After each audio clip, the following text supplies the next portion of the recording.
I'm Frank Vaughn. It's September 25th, 2025, and I'm in my civilian clothes today. I'm exhausted. I don't sleep much anymore. The more I travel down rabbit holes and the more I look at things and the more I just interact with the world around me, the real world, you start to realize that the storm clouds aren't just gathering. They've already busted up. An incident occurred, and I tweeted about this. Something happened to my wife. She was down in Saskatoon. This isn't even the right page. This is going to be kind of like a live stream, except it's not live. We got to go to my profile. She's down in Saskatoon.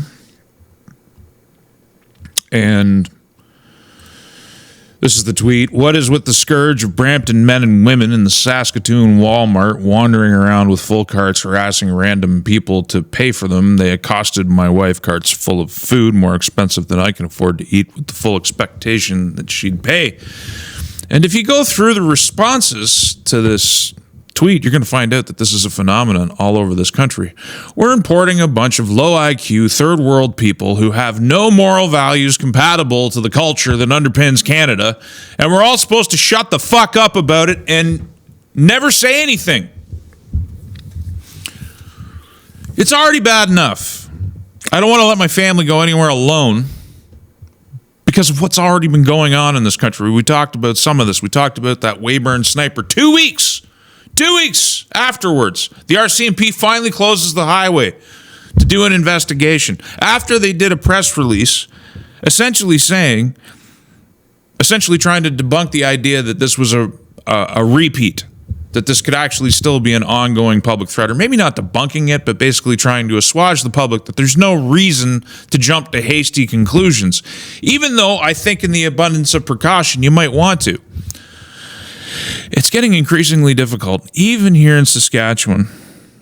The Refuge, this beautiful place, because the federal government and their policies, and indeed the provincial government, because let's be real, somebody said we have to resist the Liberal NDP policies. It's not just them. It's not just them. The Sask Party's been in power here for 2 decades. They talk about population growth like it's something good. They never talk about the quality of the population growth. We never talk about root problems. And now my wife and kid are getting harassed by people. And it's not even like a beggar with a cup asking you to put money in it. It's like this person has a full cart of food and items.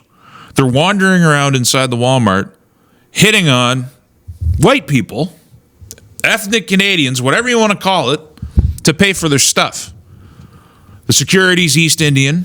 The staff is East Indian. The store is just flooded with East Indians. And they're all completely culturally inept at what Canada is supposed to be. And maybe it's not all, but it's a significant portion, folks. The minority are here to become Canadian. And we should celebrate those individuals who actually want to adopt the underpinning culture that made this country such a magnet. But the fact is, mass immigration is just destroying this place. It's destroying this place.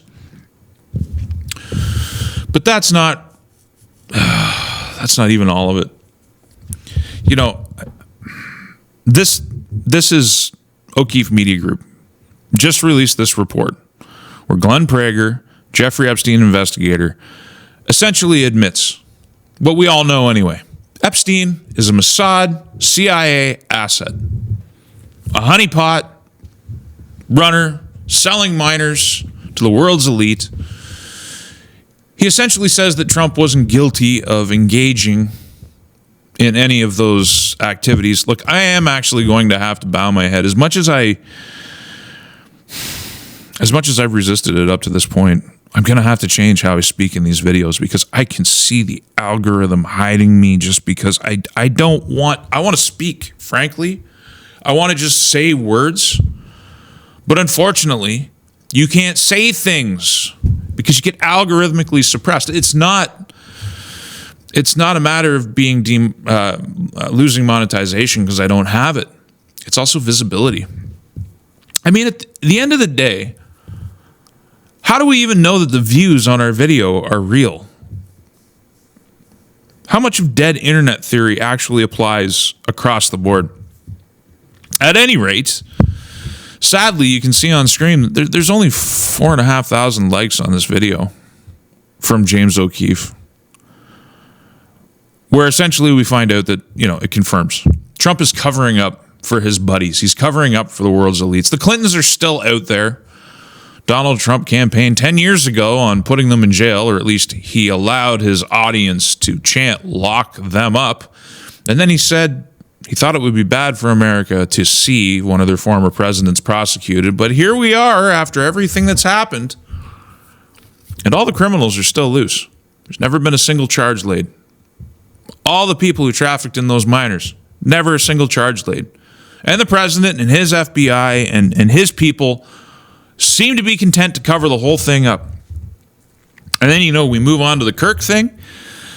It looks like we're going through the exact same thing. Imagine for a moment, if you will,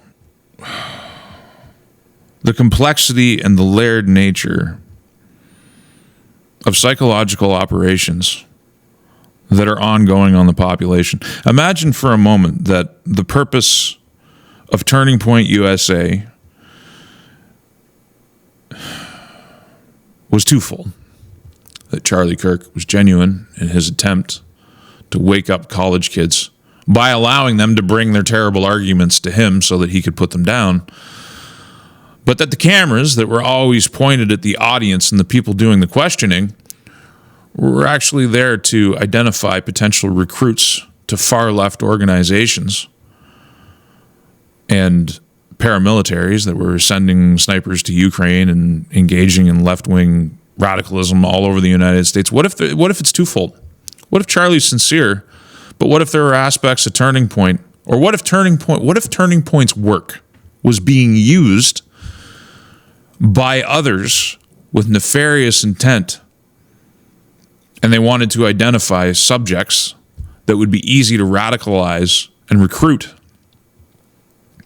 There's another rabbit hole. There's rabbit holes everywhere. It's amazing. If you can walk through a day without stepping in one and almost breaking your ankle, even this stupid Tylenol thing. My wife got pregnant in 2018. She came home in September of 2018 from market. I'll never forget it, because she got out of the truck like she always does. I came out of the house. At the time, I was making videos. I was moving down a different path, and we're a team. We always work together to make sure that we can get the job done. And she got out of the van and she came to the back of the van, and I met her there to help her unload, because it's a big cube van, and it doesn't matter how good a market you have. I think the best markets you ever have, you might have sold a third of what you put in that van, and then you got to put everything else away. So I went out to help her, and she came to the back of the van, and she threw open the door, and she looked at me and she said, "I'm pregnant." And my life changed forever. I became a different man. And I became a better man. My life became permanently enriched. I thank God every day. Last night, probably 2, 3 in the morning, I took a break. I left the office. Everybody was asleep. I went into my son's room. Then I went into my daughter's room. And to be completely honest, I tearfully thanked God for both of them, for my entire family. It's the most beautiful thing that's ever happened to me. But at any rate, over the course of the pregnancy, because we can read, we understood that we should just stay away from all pharmaceuticals in the womb. We should focus on prenatals. We should focus on nutrition, which is an amazing thing. I mean, my kids have perfect vision. My wife wears glasses. I wear glasses. In the 1980s, when we were being gestated, if that's even a word, just that long ago, we didn't have the emphasis we do now on nutrition in the womb, right? And we know that a lot of people that have eye issues, it might come down to a lack of certain nutrients when you're in the womb. So, of course, we did what we could. We had 2 very beautiful, healthy babies. But at any rate, we knew back then to stay away from Tylenol. And why did we know? Because it was common information.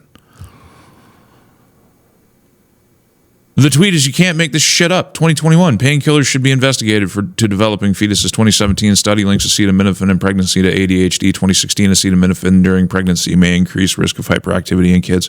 On and on and on it goes. And then when Trump says it, look at this Reuters fact check. Too much Tylenol in pregnancy could affect development. This is from 2013. And then they fact check in the opposite direction because Trump says so. But what if this is all just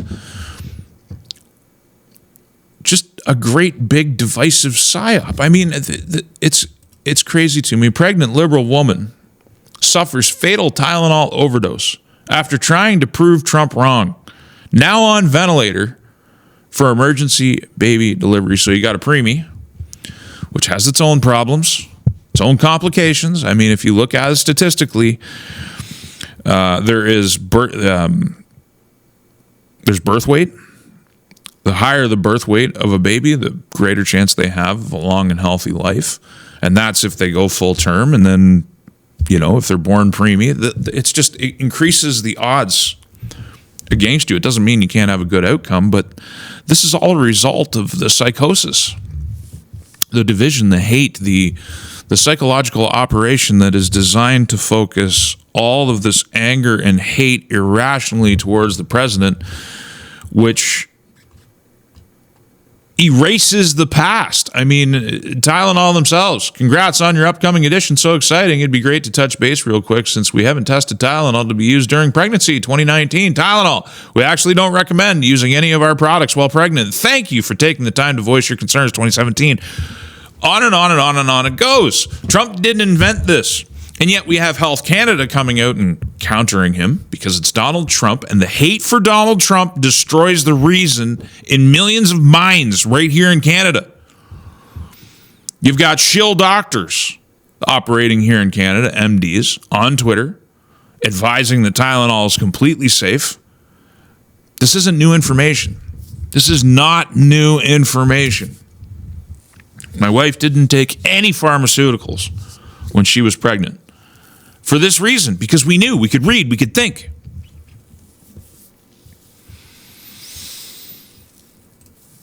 And I know it's a bit all over the place, but another disconcerting thing that I was reading just this morning, Haig's orders rare urgent meeting of hundreds of generals and admirals for next week.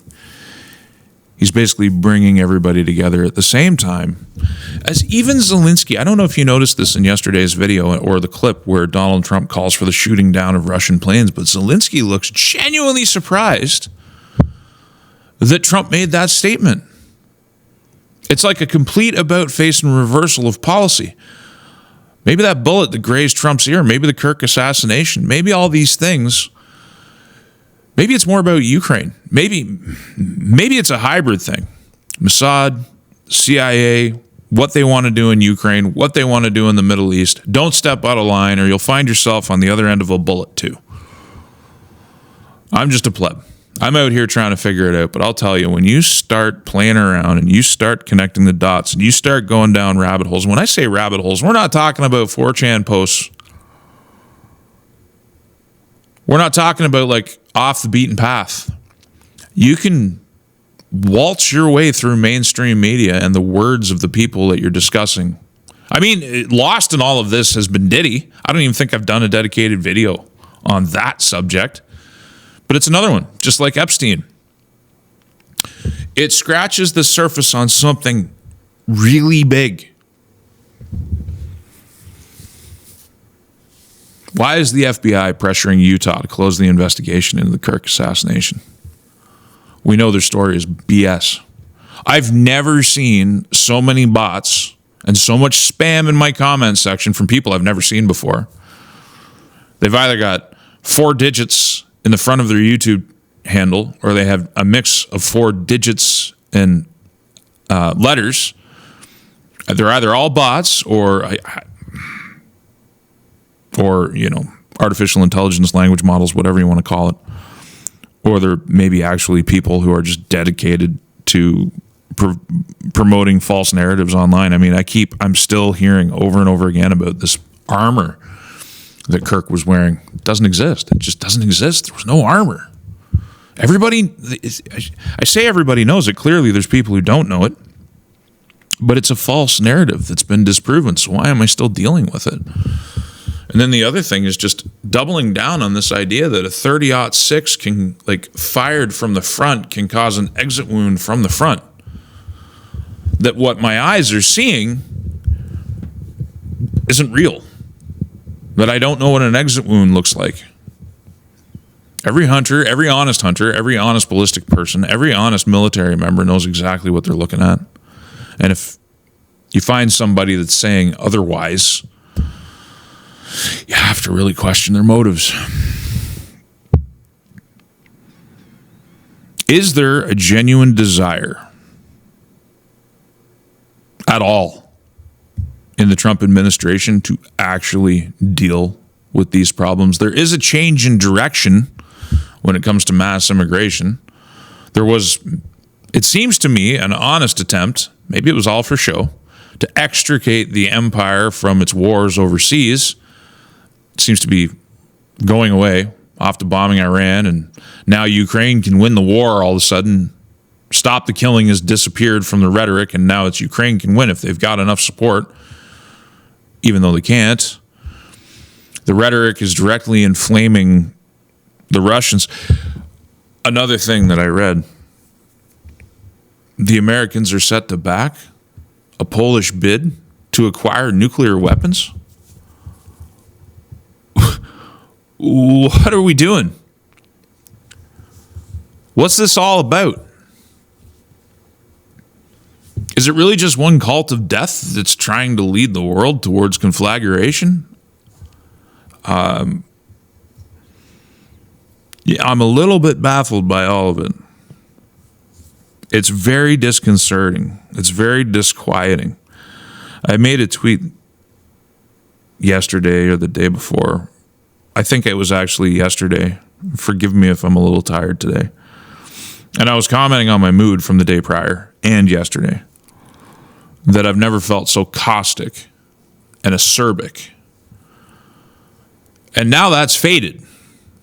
I'm not feeling caustic. I'm not feeling acerbic. I'm feeling stunned. Because the more I learn, the more I realize that truth is on the ropes.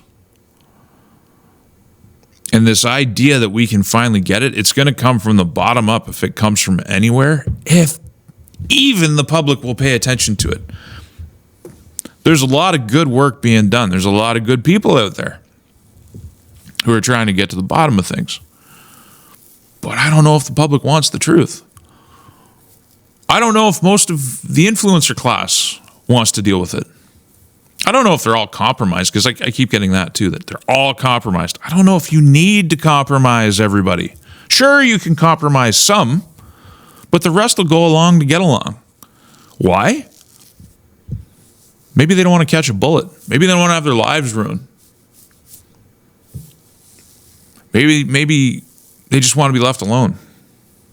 You know, they just want to operate their business or their channels the way that they want to do it, and they don't want to lose everything. I mean, if you can, like, think about this analogy. If a person opens fire in a crowd and hits one person, the entire crowd runs away. You don't have to shoot everybody to disperse that crowd. You just got to hit a couple, and away they go.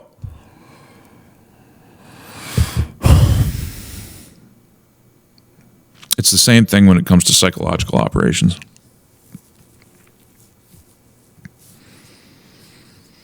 I see so much that I value, so much that I love, so much that's beautiful in this world under constant attack by really vile, evil people. People who don't have a heart like mine, don't have a mind like mine. I don't know what they serve. I don't know to what end they serve it. But the Epsteins of the world exist. The Diddies of the world exist. Hundreds of thousands of children disappear every single year and are never seen again. So there's another strain of human being out there. As I've been warning in my videos for a long time, just on a personal level, as you walk around and you interact with your day, you're going to encounter them every single day. People who lie as easily as you breathe. People who will lie while looking you right in the eye. People whose body language will sing and rhyme as though they're telling the truth, even though they lie. And you have to learn how to spot it in spite of their body language lying to you as well. And a portion of these people that are all around you are engaged in the most sick and vile behaviors. And it goes all the way up to the top, and I would argue that it concentrates at the top, and that's why people who are convicted of doing the most heinous thing to children that you can imagine get probation, light sentencing, are re-released. In Canada, we have an offender registry for these people. But the information is not public. So when one of these offenders gets released back onto the street, you get a public press release saying they've been released. And then from that point on, their privacy is protected and guaranteed. And if you violate it, you will get charged. They will be protected by the system. If they reoffend, they'll just end up with light sentencing and be re-released. At least we used to put these people in jail. We don't even do that anymore.